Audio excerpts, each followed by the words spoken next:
চলেন দেখে আসি বাংলাদেশ ধান গবেষণা ইনস্টিটিউট। গবেষণার ভিতরে গেলে মনটা শান্তিতে ভরে যায়। তো সুন্দর ক্যাম্পাস, তো পরিমাণে ফুল চাষ করছে। ফুল চাষ করাতে সৌন্দর্য আরো দ্বিগুণ বেড়ে গেল। গবেষণাটি ছিল গাজীপুর। গবেষণাতে আমার ছোট ননাস চাকরি করে। আমরা গেছিলাম শীতকালে বেড়াতে। আমার প্রথম যাওয়া ছিল। ক্যাম্পাসটা সত্যি অসাধারণ। আমার কাছে তো অনেক ভালো লেগেছে। কি সুন্দর, বাচ্চারা খেলা করতে পারে, কি প্রচুর জায়গা, এত এত ফুল লাগানোর জন্য পরিবেশটা অন্যরকম। যাচ্ছি আর দেখছি, কি সুন্দর। আর পুরা ক্যাম্পাস ঘুরে দেখা হয়নি, সময় ছিল না, চলে আসছি। যাই হোক, আরেকবার যাব, সম্পূর্ণ দেখব। জাদুঘরের মিউজিয়াম, সব কিছু আছে, স্কুল, মাদ্রাসা, ক্যাম্পাসের ভিতরে সবই আছে। শীতকালে সব জায়গায় অনেক সুন্দর থাকে। বিভিন্ন প্রতিষ্ঠানে ফুল লাগানো হয়। আর এই ক্যাম্পাসের ভিতরে বেশ শুধু গাঁদা ফুলেরই বেশি ছিল, অন্য ফুলও ছিল, তেমন ছিল না। সবচেয়ে বেশি দেখা যাচ্ছে গাঁদা ফুলেই। তো এই রাস্তাটা প্রিয়জনের সাথে হাঁটলে কেমন হয়। এইখানে ধানের কিছু প্লট আছে, ধান পরীক্ষা করে দেখা হয়, তারপর কৃষকের মাঝে ছাড়া হয়।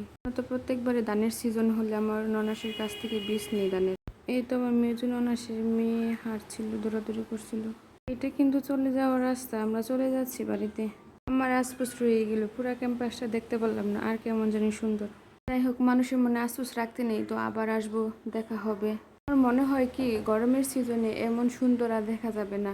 ফুলগুলো তো শীতের সিজনেই হয় বেশি। কত পরিমাণে জায়গা, ধান, এটা সেটা আর কত কিছু চাষ করে। আমরা যে গেট দিয়ে বেরিয়ে যাবো সেটা মনে হয় 1 নম্বর গেট থেকে। কি হয়, সবাই বিকালে আসে, ছবি তুলে, ঘুরে, দেখে। সব মা বাবা সন্তানদের নিয়ে আসে, খেলে। ঘোষণাটা মনে হয় একদিনে শেষ হবে না ঘুরে দেখে, এত পরিমাণে জায়গা।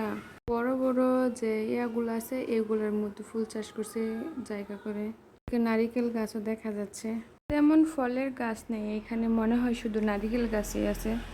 যাই হোক, ভালোই লাগলো, অনেক সুন্দর ক্যাম্পাস। আমার মন চাচ্ছিল আমি থেকে যাই, তা তো পারবো না, যার যা জায়গায় আসতে তো হবেই।